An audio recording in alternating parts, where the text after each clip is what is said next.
I want to share with you some of my thoughts about what make intuitive eating and meditation practice particularly compatible and complementary. And the first one is there are five. Sort of. The first is that both intuitive eating and meditation are based in reality, are based in working with things as they are, as opposed to fighting with them. So in intuitive eating, that reality is that your body has basic needs and that they're constantly changing.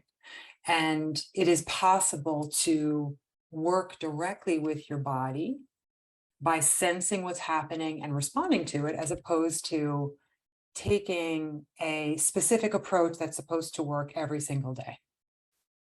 For meditation, from that perspective, the reality is that sometimes things don't go our way. Sometimes they do. How do we work with things as they are, as opposed to often being in the position of wishing they were otherwise? So both of these practices help us to work with reality, which involves a lot of letting go, requires a lot of acceptance, requires a lot of self-compassion. But in the end, you know you're actually living your life. You're not like stuck in a fantasy about how life will be better at some point in the future when fill in the blank. The second thing is that these are both embodied practices. And I know mindfulness practices tend to focus disproportionately on the mind, but without the body, there is no practice. And the body is innately intelligent.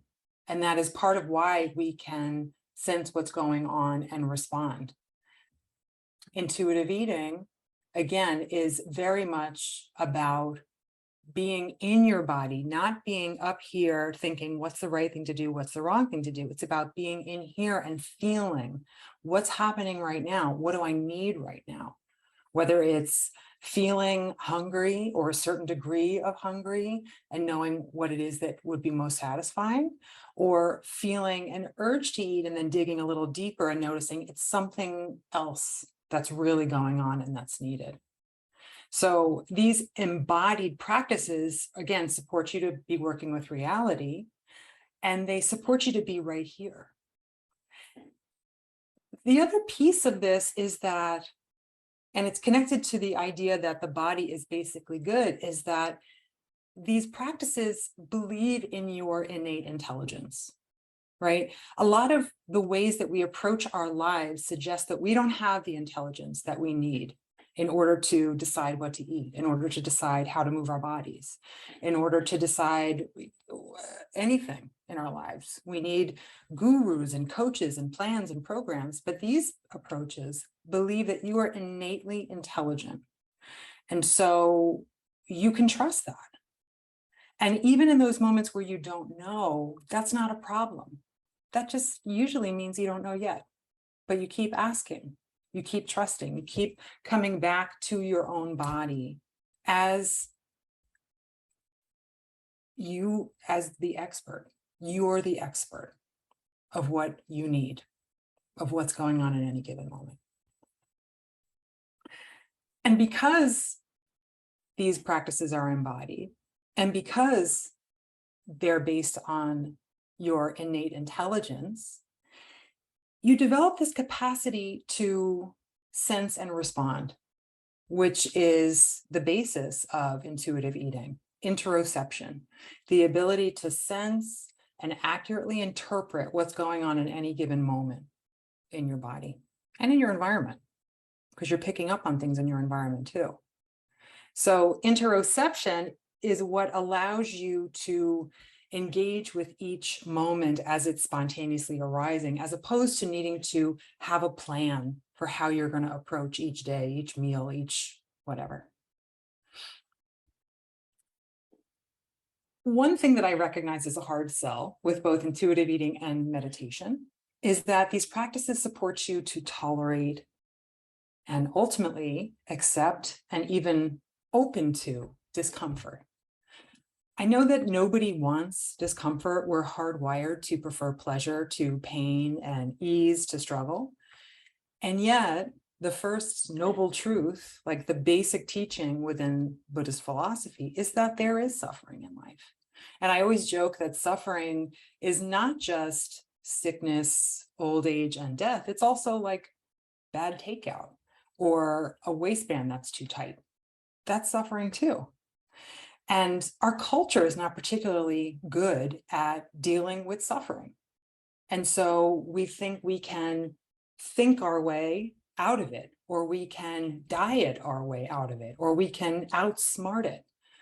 But ask yourself, based on your own experience, does that actually relieve your suffering, or does it lead to more suffering? For me, it's always led to more suffering. And then thinking like, why couldn't I do that? Everybody else seems to be doing that. So I've discovered that learning to tolerate and gradually accept and open to and soften into discomfort makes me more flexible, makes me more tenderhearted, makes me more appreciative of when things are going well, makes me more compassionate to myself and to others when things are difficult. So those are really valuable skills to have, not just when it comes to eating in your body, but like everything, parenting, work, relationships, opening to discomfort, being able to tolerate it. This is probably the most important thing you can ever learn. And then the final thing, and who knows if this was 6 or 5 or 7, but both intuitive eating and meditation are paths. These are not destinations. There's no point at which you get intuitive eating or you get meditation.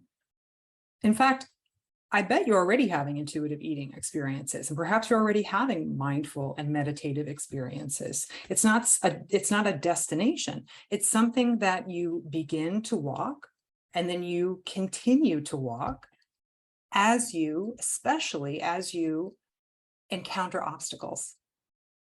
So it's not about getting on the other side of that line at which you've gotten it, and after which everything is easy, smooth sailing. It's about how you meet everything that comes up in your life.